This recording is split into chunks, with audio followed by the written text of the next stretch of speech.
Hello दोस्तों। शादी के बाद ससुराल में सबसे ज़्यादा जो चैलेंजफुल होता है वो ये होता है कि अपने लिए खुद के लिए टाइम कैसे निकालें। हम सबका काम कर देते हैं, जहाँ हस्बैंड कह रहा है हस्बैंड के सारे काम कर देंगे, जहाँ सास ससुर कह रहे हैं सास ससुर के सारे काम हो जाते हैं। बाकी जो और नंद है देवर जेठ जो भी XYZ घर के मेंबर होते हैं सबके लिए काम हो जाते हैं, सारे काम हो जाते हैं। पर लेकिन जब बात अपनी आती है तो अपने लिए तो टाइम ही नहीं निकलता है अपने लिए टाइम नहीं निकलता है। अगर हमने खाना बनाया है, अगर उसके अंदर 2 रोटी कम पड़ गई या 1 रोटी कम पड़ गई तो ये कहने वाली बात होती है कि मुझे भूख नहीं है।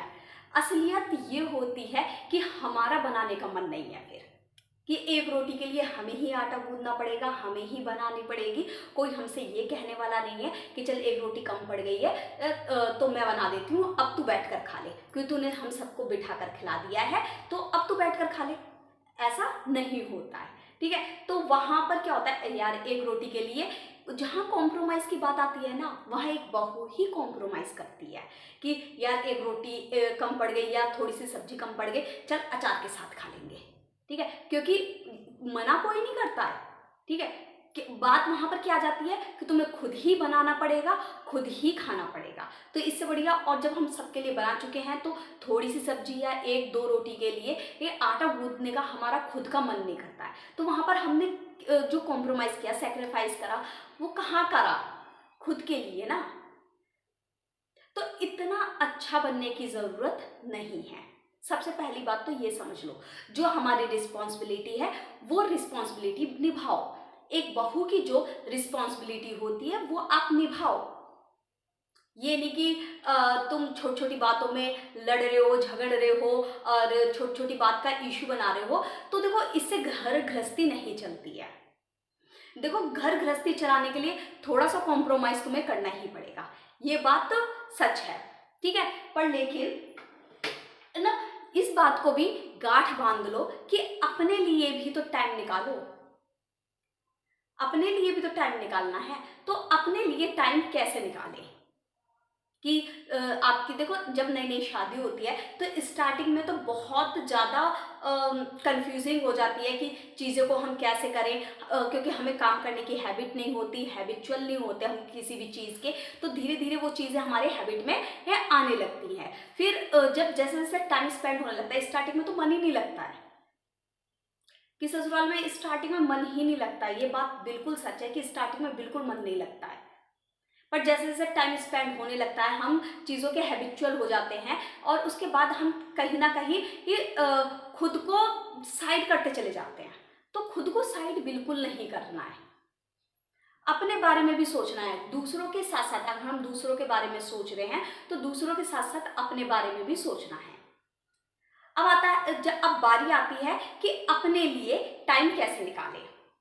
देखो, किसी भी घर में, चाहे कोई भी घर हो, सबके घर में सबके जो काम होते हैं वो डिवाइडेड होते हैं कि ये काम इसका है, ये काम इसका है, ये काम इसका है, ठीक है। तो जो हमारा काम है, देखो सबसे ज्यादा जो 80% काम होता है वो किसका होता है? बहू का ही होता है, ठीक है। इस बात को आप भी एग्री करते हो, मैं भी एग्री करती हूँ कि 70% मान लो, चलो तुम 80% देंगे भैया, नहीं भाई मुझे तो सपोर्ट मिल जाता है, मेरे को तो 60 से 70% करना पड़ता है। तो 60 से 70% मान लो कि 60 से 70% जो काम है वो एक बहू को ही करना होता है।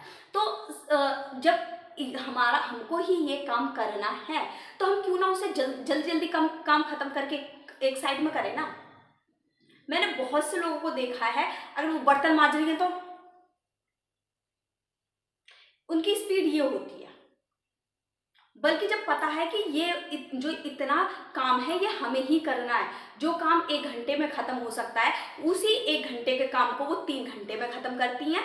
फिर उसके बाद जो और काम होता है उन्हें और घंटे लगाकर खत्म करती हैं। तो वो अपने लिए टाइम कहाँ से निकालेंगी? फिर उसके कहते हैं कि टाइम ही नहीं बचा है।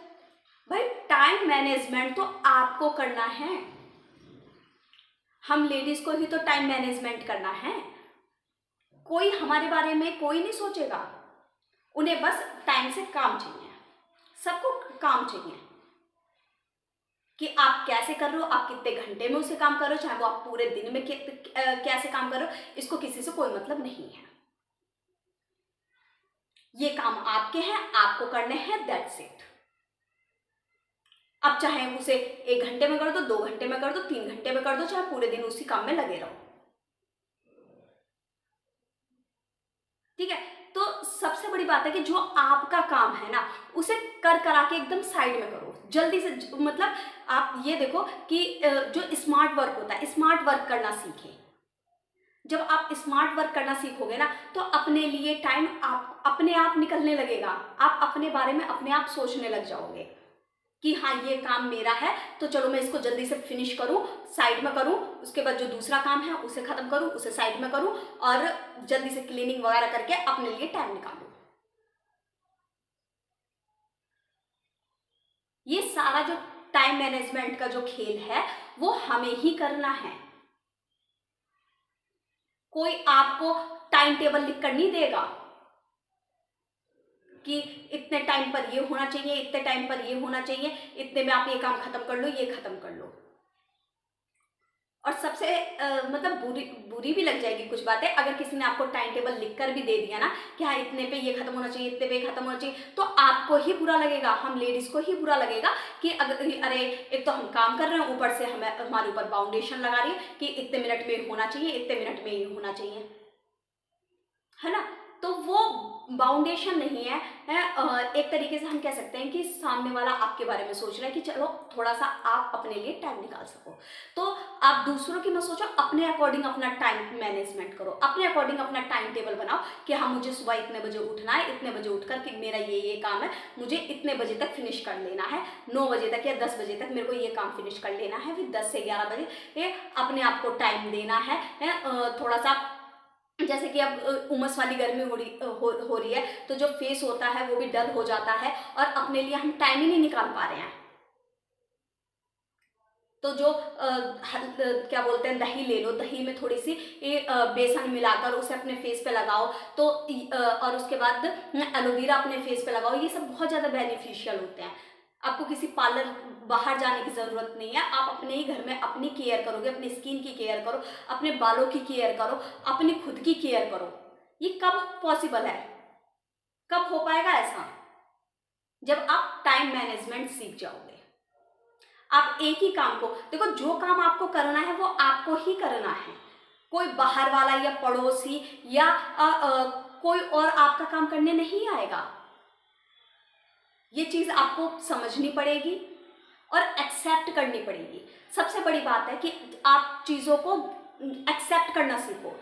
जो हम लेडीज़ होती है ना, हमारे अंदर सबसे बड़ी कमी पता है क्या होती है? हम चीज़ों को एक्सेप्ट करना नहीं चाहते, हम सिचुएशन को एक्सेप्ट नहीं करना चाहते, हम सिचुएशन को कोसने लग जाते हैं। अरे मेरे साथ ही ऐसा होना है, फलाना तो बड़ा एंजॉय कर रहा है, ढिकाना तो बड़ा एंजॉय कर रहा है, सब कुछ जितनी भी दिक्कतें हैं बस मेरी लाइफ में लिखी हुई है, सब कुछ मेरे को ही झेलना है, सब कुछ मेरे साथ ही हो रहा है। तो कोसने की बजाय ना एक्सेप्ट करना सीखो। ठीक है ना? जब चीज़ों को आप एक्सेप्ट करना सीखोगे ना, तो चीज़ें अपने आप ईजी होती चली जाएंगी। संडे वाला दिन किस तरीके से निकल जाता है पता नहीं चलता, कब सुबह हुई कब शाम हो गई लिटरली नहीं पता चलता, क्योंकि उस दिन सब लोग घर पर होते हैं, सबकी अपनी अपनी फरमाइशें होती हैं। तो जो संडे वाला दिन होता है वो कैसे निकल जाता है नहीं पता चलता, पर जो बाकी के डेज हैं उसमें हम अपने लिए टाइम निकाल सकते हैं कि जल्दी जल्दी सारा काम खत्म करो, कि चलो एक दिन हम अपने बालों को देंगे, मेहंदी लगाएंगे और उसके बाद शाम तक उसे वॉश कर लेंगे अच्छे से, और उसके बाद एक दिन हम अपनी स्किन को देंगे, एक दिन हम अपने नेल्स को देंगे, एक दिन हम अपने मैनिक्योर पेडिक्योर, और अपने घर पे ही कर सकते हो आप। आजकल यूट्यूब पर इतनी सारी वीडियो अवेलेबल हैं कि जहां पर आप अपनी स्किन केयर खुद कर सकते हो, आपको किसी पार्लर में जाने की ज़रूरत नहीं है। जब आप अपनी केयर करना सीखोगे ना, तो आपके अंदर अपने आप एक कॉन्फिडेंस आएगा, आप अच्छा फील करोगे, आप अच्छा महसूस करोगे, और आप घर के काम भी बड़ी खुशी से करने लग जाओगे। जहाँ पर आप जितनी सिचुएशन को कोस रहे थे ना, जितनी सिचुएशन को आप बुरा बता रहे थे, सिचुएशन इतनी भी बुरी नहीं है।